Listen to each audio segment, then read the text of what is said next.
श्री स्वामी समर्थ. दिवाळीसाठी दसऱ्यासाठी आपण भरपूर असे फुलांचे तोरणं बनवले असतील, देवघरात आपण देवांना फुलं अर्पण केलेले असतील, तर भरपूर निर्माल्य निघालेलं असेल. निर्माल्याचीही योग्य विल्हेवाट लावणं हे सुद्धा एक काम आहे आपलं. नाहीतर निर्माल्य जर आपण व्यवस्थित केली नाही विल्हेवाट त्याची, तर तेही आपल्याला पाप लागत असतं. त्यामुळे मग मी बऱ्याच दिवसापासून म्हणत होती की आता ह्या दिवाळीच्या फुलांचं काय करायचं. तर मी असंच यूट्यूबला धूप बनवायचं बघितलं, तर त्यानुसारच मी इथे बनवून बघितली कशी बनते असं, आणि ते तुमच्यासोबत शेअर करते. तर मी देठं काढून सगळं फुलांच्या पाकळ्या मोकळ्या करून घेतल्या आणि वाळवून घेतल्या. ते वाळवून त्याची अशी पावडर बनवून घेतली. आणि त्या पावडरमध्ये तुम्ही बघू शकता इथे व्हिडिओत दाखवल्याप्रमाणे गुलाबजल लागणार आहे आपल्याला टाकायला, गंगाजल लागणार आहे, गाईचं तूप लागणार आहे, भीमसेन कापूर लागणार आहे. भीमसेन कापूर नसेल तर साधं कापूरही तुम्ही वापरू शकता. त्याचप्रमाणे आपल्याला ज्या फ्लेवरचं धूप बनवायचं असेल, ज्या सेंट आपल्याला आवडत असेल त्या सेंटचं तुम्ही अत्तर घेऊ शकता. तर मी इथे हिना अत्तर घेतलेला आहे आणि गुलाबाचा अत्तर घेतलेला आहे. आणि अजून त्या पावडरमध्ये मी अशी डास मच्छरही त्याच्याने जातात म्हणून मग मी काळी मिरी, लवंग, दालचिनी, कापूर, नारळाच्या थोड्याशा हे असे चुट्ट्या, त्याच्यानंतर तेजपान असं घेतलं आहे. आणि तेही मी मिक्सरमध्ये बारीक पावडर करून घेतली आणि गाळून घेतलं. आधी आपल्या फुलांच्या पाकळ्यांची पावडर झाली आहे, त्यातच मी ही पावडर पण गाळून व्यवस्थित मिक्स करून घेते आहे.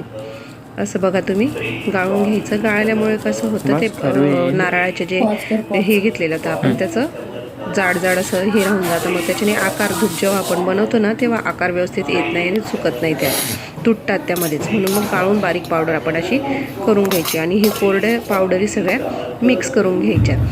काळी मिरी, लवंग आणि तेजपान, दालचिनी टाकल्यामुळे मच्छरही माशा असतात, मच्छर असतात, ते पण पळून जातात.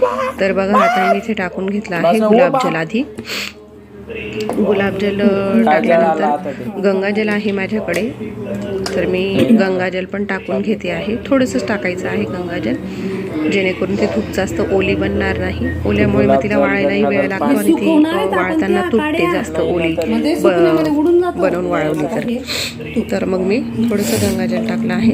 आणि गाईचं तूप मात्र जास्त टाकायचं आहे, तर व्यवस्थित असं तो गोळा बनवता येईल आपल्याला तसं.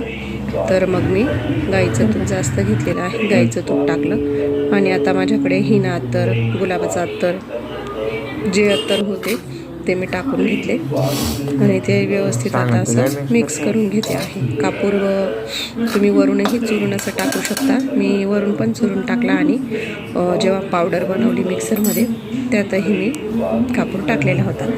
तर बघा आता हे असं व्यवस्थित मिक्स करून घ्यायचं आणि त्याचा गोळा बनवून घ्यायचा. व्यवस्थित सगळं मिक्स करून एकत्र करून तो गोळा व्यवस्थित बनवून घ्यायचा आणि तो गोळा व्यवस्थित चोळून घ्यायचा. तर बघा माझा इथं गोळा बनवून तयार झाला आहे. आता आपण याला आकार देणार आहोत धूपसाठी.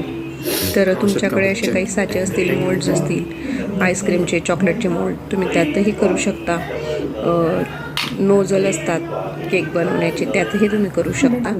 माझ्याकडे हे असे मुलांच्या औषधाचे पुच होते, तर मी त्या आकाराचे बनवून म्हटलं. पण आधी असं आपलं कोन शेप जो असतो हाताने बनवलेला तोच बेटर वाटला मला. आधी तो बनवून बघून म्हटलं.